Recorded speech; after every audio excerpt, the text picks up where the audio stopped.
हम लोग केवल कहते हैं नहीं, उन महापुरुषों से हम लोगों को उपदेश लेना चाहिए था। हमें अपने चरित्र में उतारना चाहिए, कर्म में उतारना चाहिए, व्यवहार में उतारना चाहिए, बोली बानी में उतारना चाहिए, तब जाकर के मेरा कल्याण होगा, तो हम समाज को कल्याण का मार्ग बता सकते हैं। लेकिन ऐसा नहीं होता है। अगर ये बात कह देते हैं तो बहुत साधु को दुख होता है कि स्वामी जी काहे कह देते हैं। अल्लाह नहीं कहेंगे तो हमारे समाज को तो लूट लेगा ना। अब एगो ऐसा बाबा जी है जहाँ मैं रहता हूँ उस क्षेत्र में, उसको कुछ नहीं आता है, दबरा के धोती पहन लिया है, चला जाता है समाज के बीच में। हमको सिद्धि है, कपार पहा देते थे, हम तुम्हारे खेत खलिहान गुन देंगे, डीह को देख लेंगे, तुम्हारा भविष्य बना देंगे, तुमको नौकरी चाकरी दे देंगे। मुझे पता लगा, बोलिएगा नहीं, मुझे पता लगा, उसको मैंने बुलाया इन लोगों के सामने में, कहा सबकी नौकरी के ठेकेदारी तो भाई तुमने ले ली, अच्छी बात है, सबके डीह जो है गुन दिया है तो सही बात है, लेकिन एक बात बता, तुम्हारा बेटा क्या करता है? ऐसे सिर झुका लिया। क्या करता है? तो दिल्ली में रिक्शा चलाता है, कोई साग बेचता है। हमने उसके भविष्य को नहीं तो संभारा, ये जरा बता। सबके डीह को गुण दिया, तुम्हारा डीह के गुना, तुमको तो डीह होने थे।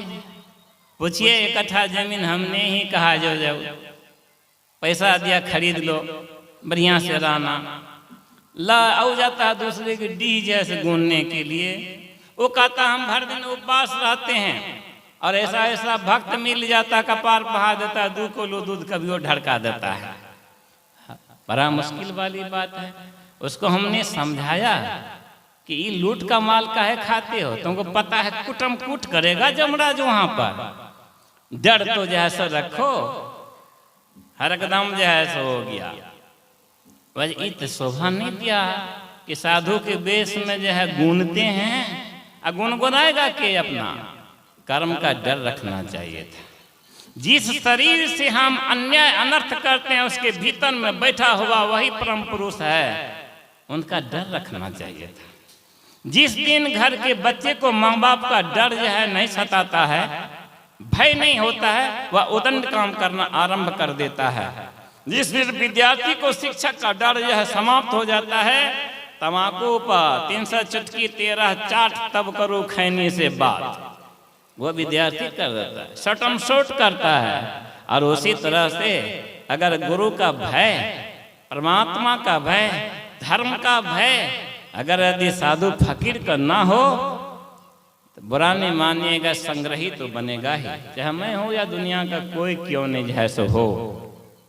हम लोगों को विचार करना चाहिए था, वो नहीं करते हैं। तो तृष्णा अग्नि प्रलय क्या तृप्त कब हो ना हो, सुर नर मुनियो रंग सब भस्म करत है सोए।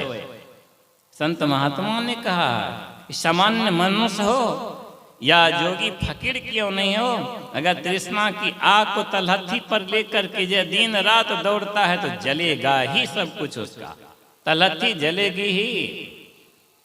इसलिए गुरु अष्टावक्र मुनि ने कहा यत्र यत्र तृष्णा वेत, यत्र यत्र भवेत् तृष्णा संसारं विद्धि तत्र वे प्रौढ़ वैराग्यमाश्रिता तृष्णा सुखी भवा। राजा जनक को उपदेश ऐसे कर दिया। और हमारे कपिल भगवान ने अपनी माता देवहूति से क्या कहा, माँ असीम ऐश्वर्य की मलकिनी तुम बनी हुई हो, जब तक यह असीम ऐश्वर्य नाशवान ऐश्वर्य तुम्हारे मानस में अपना स्थान बनाए रहेगी, तब तक तुम शाश्वत सुख को प्राप्त नहीं कर सकती हो। इसलिए माँ, मैं एकलौता पुत्र तुम्हारा जो है सो छोड़ करके यह गंगा सागर में तप कर रहा हूँ, जो कि स्वयं भगवान विष्णु के अवतार थे। और मैं अपनी माँ को उपदेश किया, माता देवहूति को, और वही माता देवहूति बाद में है सन्यासी जो है सब बन गई। क्या ऐश्वर्य थे उनके, सिद्धि भी करना मुनि को इतने थे, कल्पना की विमान विश्व में ऐसा नहीं बना जैसा विमान बना करके विचरण क्या करते थे। लेकिन ज्ञान हुआ तो माता को पुत्र से जो है ज्ञान मिल गया। इसलिए तृष्णा का अंत करने पर भला ही भला जो है हुआ करता है। हम लोगों को अहर्निश साधना के मार्ग पर चलना चाहिए था, त्याग तपस्या करने चाहिए थे। केवल वैराग का बेस रहे और वैराग अंतःकरण में ना रहे, ऊपर से वैराग का बेस रहे, भीतर में राग की आग रहे, तो कौन जो है धधकेगी, कौन जो है सो जलेगा? जिसकी अंतःकरण में वह आग है वह व्यक्ति जैसा जलेगा। इसलिए आज साधु सन्यासी को देख करके लोग उपहास क्या करते हैं, उसके पीछे हम साधु का कहीं न कहीं दोष जरूर है। हमको अपने फल पर ध्यान देना चाहिए था। अगर हम अपनी गलती पर ध्यान नहीं देते हैं, हम सुधारक कभी नहीं जैसे बन सकते हैं। और समाज हमारा महान है, समाज को कभी है दृष्टि से नहीं देखना चाहिए था। ये हमारी अनुपम संस्कृति है। हम मूर्ख साधु को भी हमारा समाज, प्रबुद्ध समाज, विज्ञ समाज बैठा देते हैं ऊंचे आसन पे, इसलिए अहंकार में नहीं फूलना चाहिए कि मैं ही सब कुछ हूँ। ये संस्कृति की मर्यादा का पालन करने के लिए हमारा समाज है। इसलिए पहले हम लोगों को भी संस्कृत होना चाहिए, सुसंस्कृत होना चाहिए था, और साधना की उत्तंग शिखर पर जाकर के संसार की नश्वरता और संसार पति की अमरता का बोध हासिल करके समाज के बीच में चलना चाहिए था। मैं किसी साधु का उपहास नहीं करता हूं और कर भी नहीं सकता हूं, लेकिन जिस सिद्धांत की डगर पर हमें भी हमारे नायक ने, महानायक ने दौड़ाने का प्रयास किया तो कुछ सीखा है। और वैसी का कारण हुआ कि बंगाल में आप लोग देखे होंगे, गुदरिया जो बनता है गोपीचंद का गीत गाने के लिए इधर भी आता होगा, आता है कि नहीं आता है बाबा? आता होगा। और राजा तिलक चंद के पुत्र थे गोपीचंद जी महाराज, बंगाल के बहुत ताकतवर राजा हुए थे। और उनकी माता थी गोपीचंद की माता मीनलदे, बड़ी साध्वी थी, आत्मसुख की और कदम दिन रात बढ़ाने वाली थी। अकाल मृत्यु जो है सो राजा तिलक चंद की हो गई। राजाभिषेक की तैयारियां हो रही, उपटन लगाया जाने लगा गोपीचंद को, लेकिन उनकी मां कोठे के ऊपर में सिसक रही थी। उनकी आंखों की छलकी हुई बूंदें गोपीचंद के बदन पर गिरी। गोपीचंद ने देखा का मां, इस शुभ घड़ी में तुम्हारी आंखों में आंसू। माता मीनलदे ने कहा कि बेटा, तुम्हारा जैसा सुंदर शरीर है, इससे भी सुंदर शरीर तुम्हारे पिता के सोने के जैसा था, वह भी काल कवलित हो गया। और आज उसी राह पर तुम चल रहे हो, राजा बनकर के कहीं उन्मादी बन गया, प्रार्थ को भूल गया, प्रार्थ सेवा को भूल गया, आत्मसुख को भूल गया, और बड़े भगवान मस्तन बाबा के कृतार्थ को भी जैसे भूल गया। तब क्या होगा? तुम्हें तो नर्क होगा, तो ना पिता बचा पाए न मैं बचा पाएगी। कहा क्या करूं मां? कहा राज प्रसाद ऐसी आता है जाता है बेटा, तुम संन्यास धारण कर, आत्मसुख की खोज कर, आत्म तृप्त हो जा, आत्मानंद के अमर निधि में अवगाहन कर, और तब तुम मेरे सामने में जैसे आना। और उनकी माँ माता मीनलदे ने ही एकलौता पुत्र गोपीचंद को सन्यास की शिक्षा दीक्षा दे दी। अब गुरु गोरखनाथ जी महाराज के चरण शरण में, और जब अहर्निश साधना करके अपने तप को पूरा किया, गुरु ने पीठ ठोक दिया, जाओ माँ से दीक्षा ले आना। और जब वह फकीर जाता है, गड़ी पट्टधारी महाजोगी गोपीचंद अपनी माँ के हवेली की पास तमाम भिक्षाम देही का शाबाश बेटा आ गया। माँ ने बड़े जो है नम लेकिन गौरवशाली आंखों से अपने पुत्र को निहार का शाबाश बेटा, तुम्हारा लालाट कह रहा है, तुम्हारी बानी कह रही है, तुम्हारी रेखा कह रही है, तुम्हारा पग कह रहा है, और तुम्हारा शौर्य कह रहा है कि आत्मसुख को तुमने देख लिया बेटा, शाबाश बेटा। बोल क्या चाहिए? कहा गुरु बाबा ने भेजा है हमको, माता से भिक्षा ले आ। भिक्षा दे दी माता। कैसी भिक्षा दी? जैसी माँ थी वैसी ही भिक्षा दे दी। जा खूब भरपेट खाना, मुलायम सज्जा पर रहना, मजबूत गढ़ में जैसे रहना। गोपीचंद ने कहा माँ क्या करिए? कहा बेटा तुम जैसा है वैसा ही तो भेजा हो। शिक्षा देनी चाहिए ना। अरे ध्यान करते करते करते करते, सत्संग करते करते करते करते, समाज की सेवा करते करते जब भूख लग जाए तो सूखी हुई रोटी जो समाज दे देगा ना, अमृत के समान लगेगा। व्यंजन मत खाना बेटा कभी।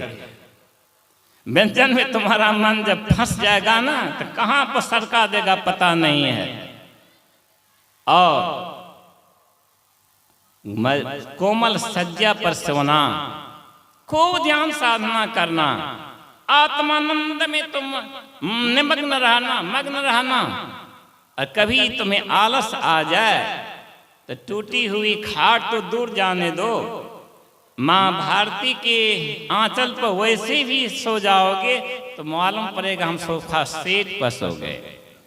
का मजबूत गढ़ माँ का सत्संग ही मजबूत गढ़ है। सत्य का संग वही मजबूत गढ़ है जहां पर तुम्हारे जिसमें भी मन की खोरे फाती अष्टधा प्रकृति की सेनाएं और खट विकार हैं, वो प्रहार करेंगे तो वो सत्य के किला पर उसका कुछ भी नहीं असर आएगा।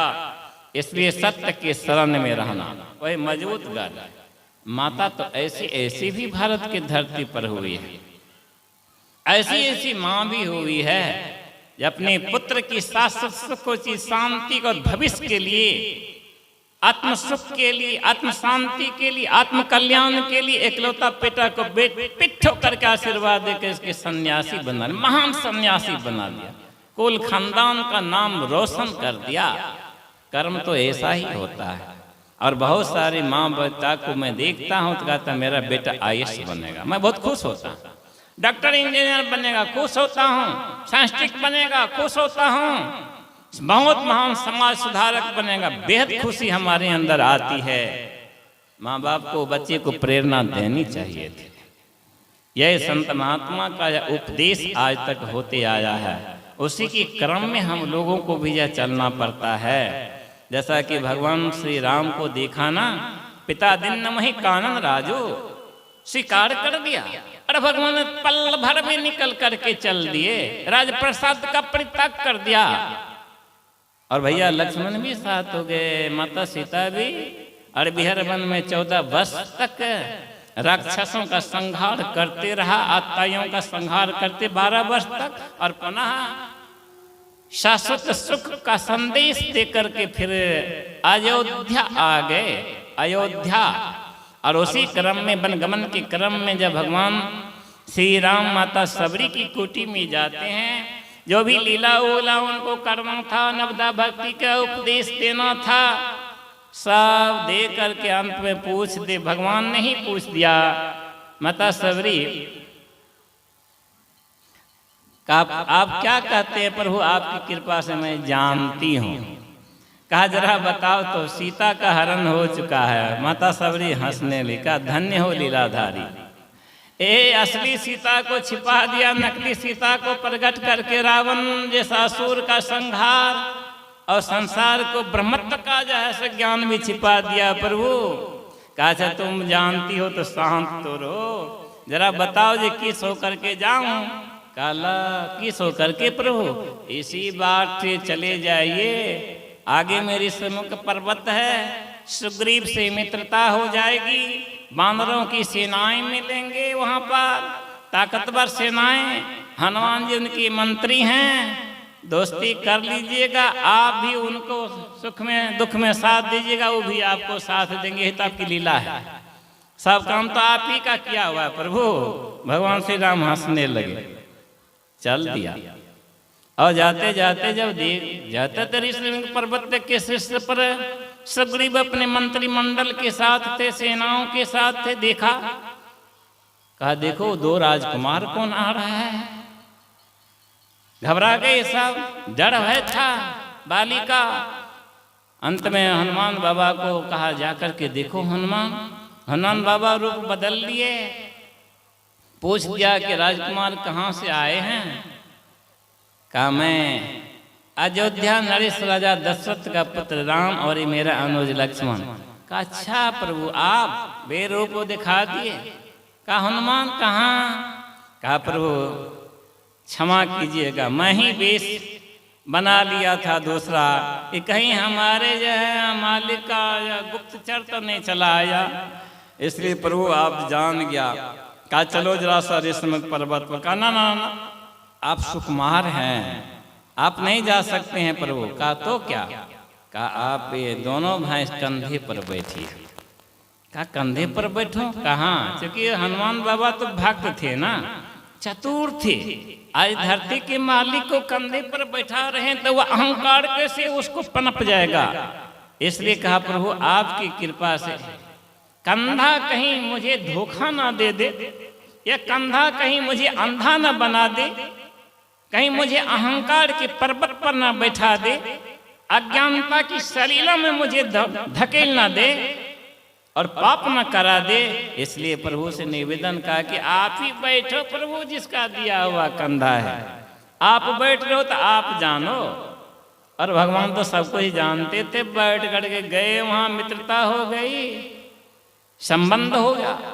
जे न मित्र दुख हो ही दुखारी, तुम ही विरंगत पातक भारी, तिन ही बिलोकत। का जो मित्रता कायम करके मित्र के सुख में सुखी और दुख में दुखी ना हो, का इससे बड़ा पात की संसार में कोई नहीं होता है।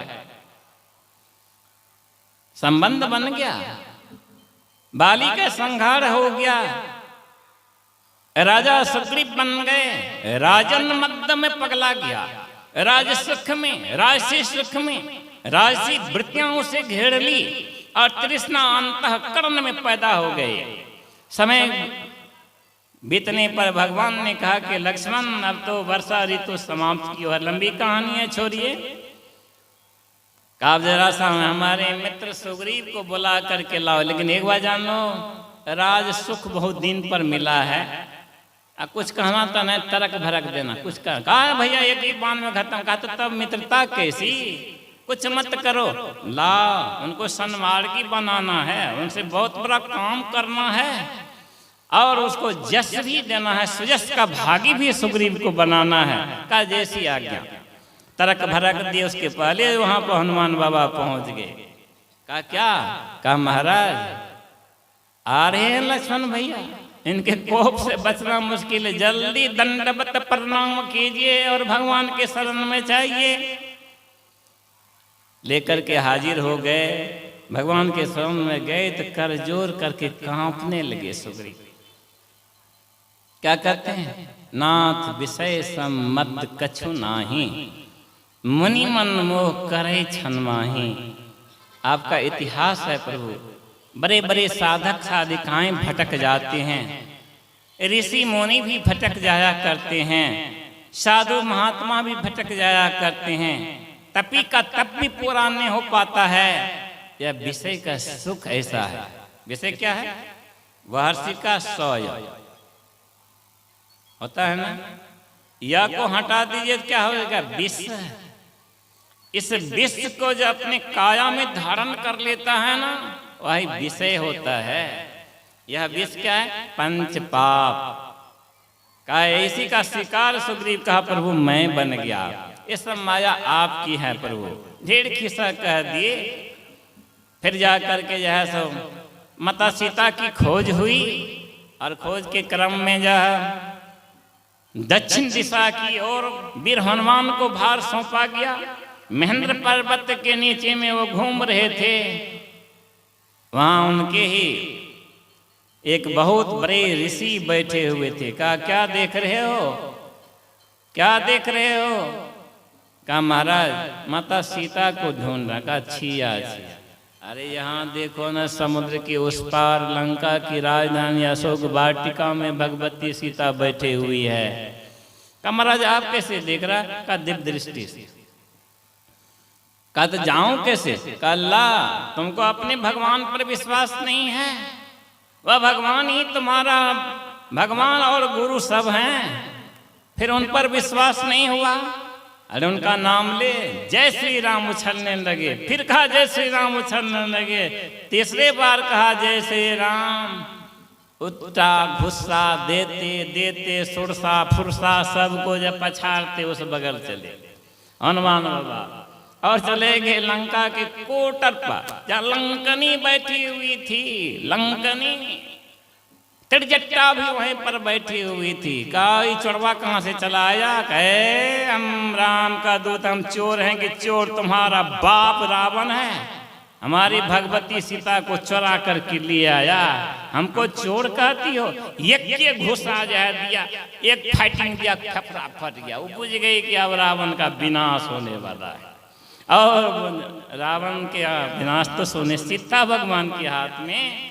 और रावण के कोटर में घुसा हनुमान बाबा, तो देखा माता सीता को विलाप करते हुए, उनकी भी आंखों से आंसू गिर गए। माता सीता के सामने प्रकट हो गए हनुमान बाबा, बड़े विनीत स्वर में कहा। क्या कहा? माँ।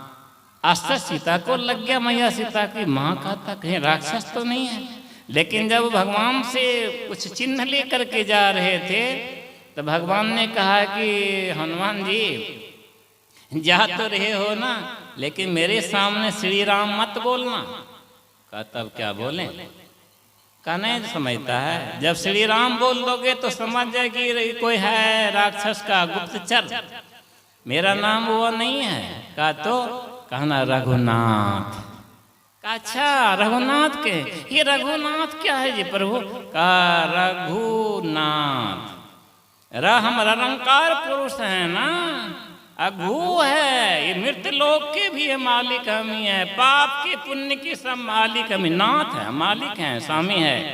ये गुप्त विद्या है, इसको तुमको देता हूँ। कहा प्रभु बड़ी कृपा कर दिए।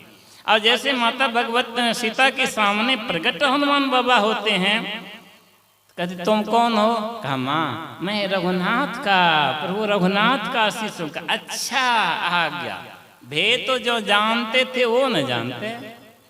सारी बातें हो गई। कहा हनुमान तुम अकेले यहाँ चलाया बेटा? कहा माँ मेरे प्रभु इतने महान है, मेरे जैसे जैसे हजारों बलवान उनकी सेवा में, लाखों लाखों वीर योद्धा है। कहा तुमसे भी बलवान कहाँ? कहा रावण तुमको पछाड़ने देगा? कहा माँ जय श्री राम। आकाश पाताल हो गए तुरंत। कहा रे हनुमान कहाँ? फिर अपने रूप में आए छोटा बन करके। कहा माँ देखना है हमारे प्रभु की शक्ति को। कहा क्या बेटा? कहा बड़ी भूख लग गई है। तो माँ का हृदय कैसे होता है? अगर कुछ काम करती है माँ, और बेटा अगर आंचल पकड़ लेता है, माँ बहुत भूख लगी। अब तो माँ नहीं कहता है, लोग क्या कहता है? मम्मी। क्या कहते हैं? पापा। क्या बोलते हैं? ये फ्रेंच लैंग्वेज है। अमेरिका में माँ का पहचान नहीं है बच्चे को, वहाँ रुमाले से शादी रस्ते पैरा हो जाती है। और बाल बच्चा होता सरकारी हाउस में भेज देते हैं, वहाँ पहचाने नहीं है। तो मम्मी किसको कहते हैं? जो अपनी माँ ने, माँ है ये ने कहाँ चली गई, बिलाएगी कि मर गई, हट गई, वो चीज आकर के यहाँ पर लोग रख दिया। भारत महान भारत में जहाँ माँ कहता था, बहन कहता था, ये माँ बहन महामंत्र है। हम महामंत्र को भुला गए, मोरलकी को ले आए यहाँ पर मम्मी। और आप चल के माँ को जब कहते हैं मम्मी, तो मैं भी ऐसे खड़ा हो जाते, वाह हमारा बेटा कुछ कह रहा है। गुमान में ये क्यों मम्मी कह रहा है? इंग्लिश मीडियम में मेरा बेटा पढ़ता है, हिंदी मीडियम में नहीं है।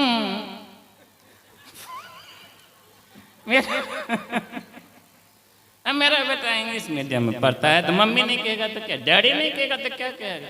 और पप्पा कहता है, बापू का कलेजा फूल जाता है। क्या कहते? मैं नेशनल कॉन्वेंट में है, इंग्लिश मीडियम में, कुछ करेगा बेटा।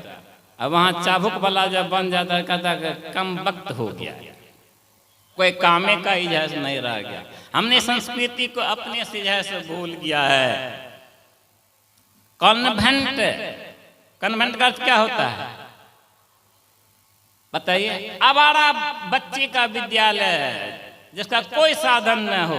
और हमारे यहाँ क्या होता था? विद्यालय। यहाँ होता था गुरुकुल, वहाँ होता कॉन्वेंट। अमेरिका वगैरह में उसको जो लवारिस बच्चा को पढ़ाने का साधन, उसको कॉन्वेंट कहा जाता है। जिसका कोई नहीं है, और यहाँ भी हमारे पढ़े लिखे लोग कॉन्वेंट खोल देते हैं। क्या उसमें समय लवारी से बच्चा हमरा गया है कि?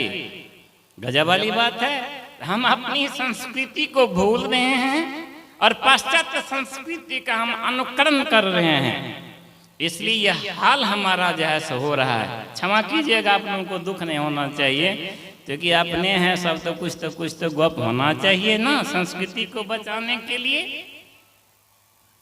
बड़ा बढ़िया बात छोड़िए उसको। वह हनुमान बाबा गए, भूख तो लगी, माता आदेश दे दी, बेटा क्या खाओगे? बहुत बड़े बड़े फल है माता, थोड़ा थोड़ा खाना, कुछ बेजाय नहीं करना। कहा हम बेजाय करवे नहीं करते हैं माँ, और तो खाएंगे क्या? जिनको प्रभु का प्रसाद था, जिसने प्रभु की अमर फल को पान कर लिया, तो संसार के फल को क्या खाएगा? उनको तो अपने भगवान का शौर्य दिखाना था, पराक्रम दिखाना था, महिमा दिखाना था, और गाछ को हिला के, डोला के, गिरा के छत बिछत कर दिया। लंका नरेश का निश्चर सब आया, नंगड़िए में वो पड़े, एक पटकन दिया, खत्म, एक गद्दा दिया, खत्म। और ब्रह्मफांस में तो सिंह जो है फंसा मेघनाथ के द्वारा, चला गया राजप्रसाद में। कहाँ से बनरवा चला यार? गए बोलने का तुमको तमीज नहीं है लंकापति रावण, मैं प्रभु श्री राम का दूत हूँ, और तुम सोने की सिंहासन बैठा हुआ मुझे नहीं दिया। कहे बानर कहीं का नहीं, तुमको जो है सब देंगे बैठने के लिए, का तू किया हमको देगा? मेरे मालिक ने देगा संसार से ऊपर हमारा सिंहासन दे दिया। का कैसे? का जय श्री राम, नंगड़ी से ऐसा बना लिया कि उसके हॉल से भी ऊपर हो गया। अब लोग जानवे कर, ये पराक्रम दिखा रहे थे हनुमान बाबा, और पराक्रम दिखाते दिखाते संपूर्ण लंका में आग लगा दिए। माता को कहा देख लो माता, एक बानर हनुमान के चलते लंका जैसे जल गई, अभी तो लाखों हनुमान उधर बाकी है। माता ने कहा ढाढ़स का पुल बांधा, सत्य है बेटा, और वही नतीजा हुआ, सब कुछ हो गया। लंका भी जल गई, रावण कुल खानदान चला गया, 1 लाख पूत 1.25 लाख नाती, तारावन घर दियो न बाती, अंत हो गया। भगवान आए, राजाभिषेक होने लगा, बड़े बड़ी सामग्री वहां पर लाया गया, बड़ी कीमती उपहार सबों को दिया गया। सुग्रीव से भी दिया, अंगद से भी दिया, यक्ष से भी है दिया, कालनेमी को भी दिया, विभीषण को भी दिया, बहुत बड़े बड़े मित्र मंडली को दिया जिसने सहयोग किया था। और अंतिम समय जब आया तो माता सीता ने कहा स्वामी हनुमान जी मेरा बड़ा प्रिय पुत्र है। कहा हाँ देवी, कहा इसको मैं अपने हाथों से जो है आभूषण दूं उपहार? का क्यों नहीं, दुनिया की सबसे बेस्ट कीमती उपहार माँ सीते मुद्रिका उतार करके जैसा दी। प्रभु को कहा तो दे दिया। हनुमान जी लेके दुखित हो गए। सब तो हंस रहे थे, जो बड़े बड़े खजाना मिल गया, हीरे मोती जवाहरात मिल गए, और जब हनुमान बाबा को सबसे कीमती उपहार दिया गया तो हनुमान बाबा रोने लगे।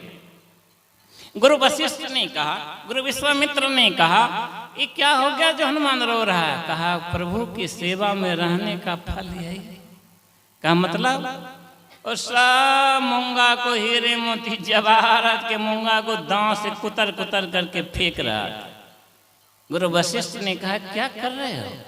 कहा गुरुदेव क्षमा कीजिएगा, मैं अपने इष्ट को ढूंढ रहा हूँ, जिस वस्तु में मेरे इष्ट का वास नहीं, चेतन स्वरूप सत्ता का, वो कोई भी मेरे काम के नहीं। गुरु वशिष्ठ ने कहा, भरत ने कहा, शत्रुघ्न ने कहा, आंख तड़ेर करके लक्ष्मण भी देखा। कहा क्या तुम्हारे अंदर है वो प्रभु जिसको तुम जो है सो देख रहे हो मूंगा में?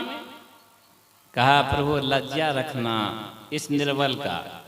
छाती फाड़ करके दिखाया कि हृदय कलश में राम नहीं सीता भी है, वह शक्ति और पुरुष दोनों का वास है। माता सीता भी देख के आश्चर्यित हो गए। जरा बताइए, कीमती उपहार देने पर, भगवान के उपहार देने पर हनुमान जी रोने लगे। कहा क्यों रोते हो? कहा प्रभु सब दिन जन्म जन्म जो है चरण का सेवक बना करके रखना। इसलिए जहाँ भी ठाकुर बारी है भगवान के प्रतिमा है, देखिएगा हनुमान बाबा के जैसे रहा करते रहते कि नहीं रहते हैं। और तब सबके वहाँ पर समझ में आया कि हम लोगों ने भगवान से ये जड़ पदार्थ